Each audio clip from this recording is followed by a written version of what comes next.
سوره تور یعنی کوه تور در مکه نازل شده است و از 49 آیت عبارت است. اعوذ بالله من الشیطان الرجیم بسم الله الرحمن الرحیم به نام الله بخشاینده و مهربان. والطور و کتاب مسطور و الله تعالی سوگند یاد می کند. سوگند به کوه تور یعنی آن کوه است که الله تعالی با موسی در آن سخن گفته است. تفسیر سعدی. و سوگند به کتابی نوشته شده فی رق منشور در صحیفه های گشاده شده نوشته شده است که بر هیچ عاقل و بیننده پوشیده نیست. والبیت المعمور و سوگند به بیت المعمور که در آسمان است و ملائکه های کرام دائم در گرد آن طواف می کنند. والسقف المرفوع و سوگند به سقف برافراشته و آن آسمان دنیا است. والبحر المسجور و سوگند به دریای پر کرده شده. این عذاب ربک لواقع بیگمان ای پیامبر عذاب پروردگارت بر کافران حتما واقع شده نیست. ما له من دافع و آن را هنگام واقع شدنش دفع کننده نیست. یوم تمور السماء مورا روزی که آسمان سخت تکان خورد به تکان خوردن سخت، پس نظام آن ویران و اجزایش پاره پاره شود و در آن وقت حیات دنیا به آخر رسد.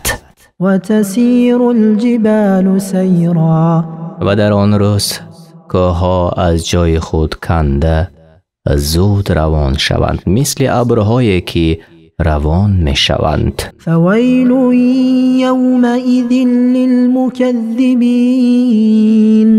پس وای یعنی هلاکی باد در آن روز بر دروغ برآورندگان الذین هم فی خوض یلعبون کسانی که در بیهودگویی مشغولند و دینشان را به بازی و بیهودگی عوض می کنند. یوم یدعون الی نار جهنم دعا روزی که آنها را به قهر و سختی به جانب جهنم روانه کنند. هذه النار التي كنتم بها تكذبون و آنها از روی سرزنش گفته شود این است آن آتشی که در دنیا دروغش می شماریدید. افسحر هذا ام انتم لا تبصرون آیا این چیزی که همکنون می بینید و مشاهده می کنید یعنی از عذاب جادو است یا شما نمی بینید؟ اصلوها فاصبروا او لا تصبروا سواء عليكم انما تجزون ما كنتم تعملون با آتش درآیید، خواه بر عذاب آن صبر کنید یا صبر نکنید برابر است بر شما. پس هرگز از شما عذاب را سبک کرده نمی شود و هرگز از آن بیرون نمی آید.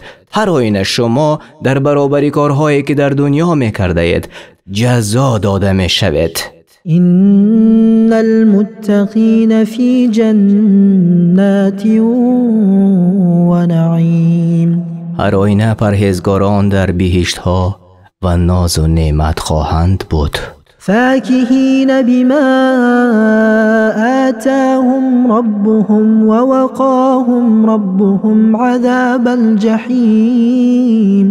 خوشحال شده به سبب آن که آنها را پروردگارشان نعمت داد و آنها را از عذاب دوزخ نگاه داشت. کلوا واشربوا هنیئا بما کنتم تعملون.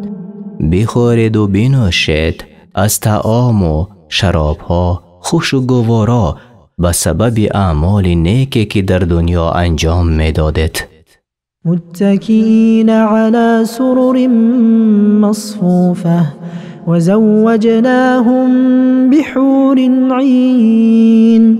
بر آن تخت‌های کناری هم چیده تکیه میزنند و خانه‌دار کنیم آنها را با حوران زیبای و شهلا چشم.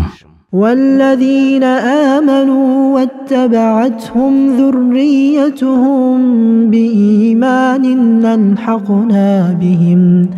الحقنا بهم ذریتهم وما ألتناهم من عملهم من شيء كل امرئ بما کسب رهین. کسانی که خود ایمان آورده و فرزندانشان در ایمان پیرویشان کردند، فرزندانشان را با آنها در جنت برسانیم و از آن پاداش اعمالشان هیچ کم نکنیم. هر کس در گرو کار و کردار خویشتن است و گناه کسی را بر دوش خود نمیگیرد.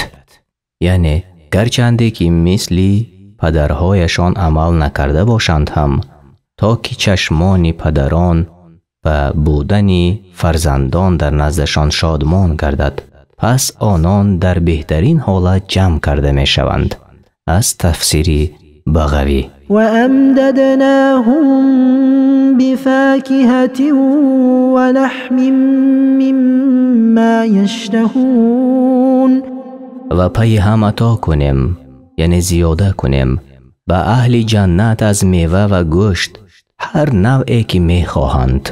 یتنازعون فیها کأسا لا لغو فیها ولا تأثیم. در جنت از دست یکدیگر پیاله و جامهای شراب را می گیرند که بعد نوشیدن آن شراب نه بیهودگویی باشد و نه گناه.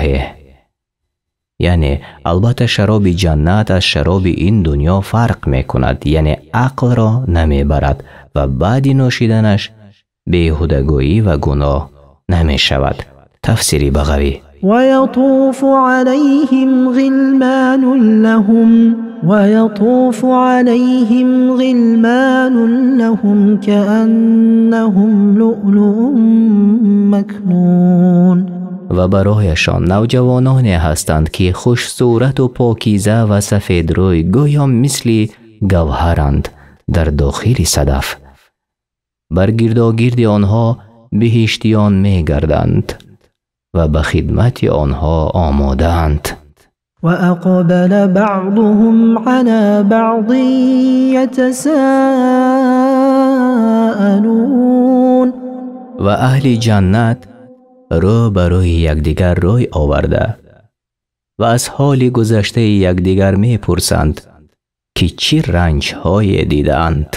قالوا إنا كنا قبل في أهلنا مشفقين. گویند البته ما پیش از این در دنیا در میان خاندان خود، یعنی از عذاب الهی ترسان بودیم. فمن الله علينا ووقانا عذاب السموم. پس الله بر ما منت نهاد، یعنی هدایت و توفیق داد و ما را از عذاب سموم نگه داشت. سموم بادی گرم و سوزان است در دوزخ. إنا كنا من قبل ندعوه إنه هو البر الرحیم. هر آینه ما پیش از این او را به یگانگی می خواندیم، یعنی او را عبادت می کردیم و به او شریک نمی آوردیم و از او می پرسیدیم که ما را از عذاب سموم نجات دهد و به نعمتهایش برساند.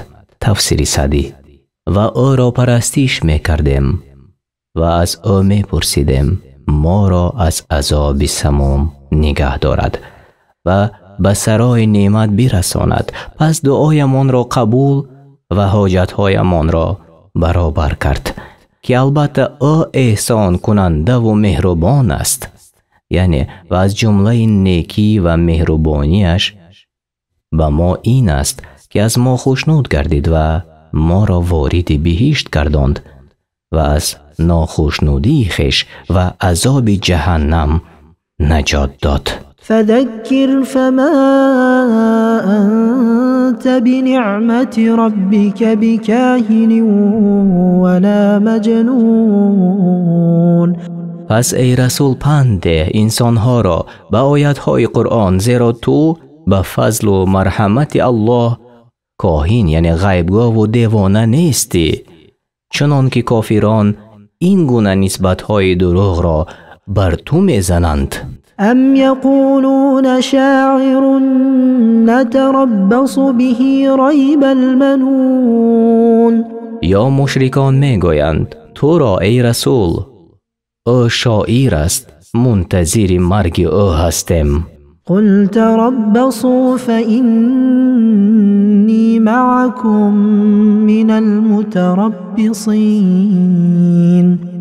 بگو برایشان شما منتظر مرگ من بمانید که هر آینه من نیز عذاب شما را انتظاری میکشم و زود است که میبیند عاقبت کار از آن کیست.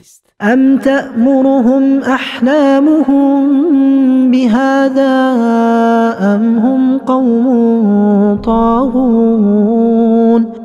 آیا مشرکان را عقلهایشان به این سخنهای متناقض امر میکند یا که آنها خود قومی تجاوزکار هستند؟ معنای متناقض یعنی قرآن سحر یا کهانت یا شعر است دستور می دهد. هیچ ممکن نیست که این صفت ها در یک زمان با هم جمع شوند.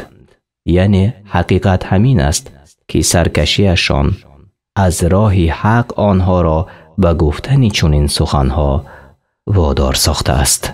ام یقولون تقوله بل لا یؤمنون. یا که مشرکان میگویند قرآن را محمد از پیش خود بافته است بلکه آنها ایمان نمی آورند. پس اگر ایمان می آوردند چون این سخنها را نمی گفتند. فلیأتوا بحدیث مثله ان كانوا صادقین. پس سخن مانند قرآن بیاورند اگر راستگوی باشند در دعواهایشان که خود محمد آن را از نزد خود بافته است. ام خلقوا من غیر شیء ام هم الخالقون. آیا این مشرکان به هیچ آفریدگار خلق کرده شدند یا که خودشان آفریدگارند؟ هر دو احتمال باطل و ناممکن می باشند. پس معین شد که الله تعالی خود آنها را خلق کرده است و او یگانه سزاوار عبادت است. ام خلقوا السماوات والارض بل لا یوقنون. آیا آسمان ها و زمین را خلق کرده اند؟ نه، بلکه آنها باوری به عذاب الله ندارند. پس آنها مشرکند. ام عندهم خزائن ربك ام هم المسيطرون. آیا خزینه های پروردگارت نزد آنهاست هر گونه که خواهند در آن تصرف می کنند؟ یا که آنها غالب و پرقوت هستند بر مخلوق های الله؟ نه، هرگز چنین نیست، بلکه آنها عاجز و ناتوان هستند. ام لهم سلم یستمعون فیه فليأت مستمعهم بسلطان مبین. آیا نردبان دارند که به واسطه آن به سوی آسمان برآمده اسرار وحی را میشنوند؟ پس باید شنونده آنها بر این دوا دلیل و حجت روشنی را بیارد که گویا در حقیقت خبردار است از امر الله. ام له البنات ولکم البنون. آیا الله را دختران است و شما را پسران، چنان که دعوای دروغ میکنید؟ ام تسألهم اجرا فهم من مغرم مثقلون. آیا تو ای پیامبر از مشرکان مزد میطلبی برای تبلیغ رسالت، پس آنها از دادن آن مزد مشقت میکشند؟ ام عندهم الغیب فهم یکتبون. آیا علم غیب پیش آنهاست؟ پس آنها هرچی بخواهند می نویسند، آن را برای آدمان و خبردارشان می کنند. نه، این چنین نیست. پس به درستی نمی داند هیچ کس علم غیب را در زمین و آسمان ها مگر الله. ام یریدون کیدا فالذین کفروا هم المکیدون. یا می خواهند به رسول الله و مؤمنان حیله کنند، پس آنهایی که کافرند بر می گردند حیله شان به خودشان. ام لهم اله غیر الله سبحان الله عما یشرکون. یا آنها را معبود است که سزاوار عبادت است غیر از الله برحق؟ پاک است الله از هر چی شریکش می سازند، پس نیست او را شریک در پادشاهی او و نه در یگانگی او و نه در عبادت او. و این یروا کسفا من السماء ساقطا یقولوا سحاب مرکوم. و اگر مشرکان پاره از ابر را از آسمان برای عذابشان افتاده ببینند، باز هم از کفر خود باز نمی ایستند، بلکه می گویند این ابر است بر روی هم نشسته است و از نشانه هایی که می بینند عبرت نمی گیرند. فذرهم حتى يلاقوا يومهم الذي فيه يصعقون. پس ای پیامبر مشرکان را به حال خود واگذار تا به آن روز برسند که در آن روز از سختی آن بیهوش می شوند و آن روز قیامت است. یوم لا یغنی عنهم کیدهم شیئا ولا هم ینصرون. روزی که نیرنگشان چیزی از عذاب الله را از آنان دور نمی کند و به آنها مدد و یاری داده نمی شود. و این للذین ظلموا عذابا دون ذلك ولكن اکثرهم لا یعلمون. و هر آینه برای کسانی که ستم می کنند عذاب است در دنیا پیش از آمدن عذاب قیامت، ولی بیشترینشان نمی دانند. یعنی کشته می شوند و اسیر می شوند و به عذاب برزخ دچار می شوند. تفسیر سعدی. واصبر لحکم ربک فإنک بأعیننا وسبح بحمد ربک حین تقوم. و ای پیامبر در برابر آزار و اذیت کافران به فرمان پروردگارت صبر کن. هر آینه تو زیر نظر ما هستی، یعنی همیشه در حفظ ما می باشی و چون از خواب بر می خیزی با ستایش پروردگارت تسبیح گوی. در این آیت اثبات صفتی دو چشم است که لایق به ذات بزرگی خودش می باشد، به مثل و به مانند چنان که در سنت آمده است و علما هم بر این عقیده اند. لفظ به شکل جمع آمده است که مقصد از آن تعظیم می باشد. و من اللیل فسبحه و ادبار النجوم. و در قسمی از شب او را به پاکی یاد کن و نیز بعد غایب شدن ستارگان در وقت سحر به پاکی یاد کن. سوره طور از 49 آیت عبارت است و در مکه نازل شده است. از قرآن کریم و ترجمه معنای آن در روش تفسیر میسر به زبان تاجیکی گرفته شده است. این تنها ترجمه معنا است. اگر ترجمان و یا ما کوچای به خطا راه داده باشیم، طلب دعا میکنیم که الله ما را بیامرزد.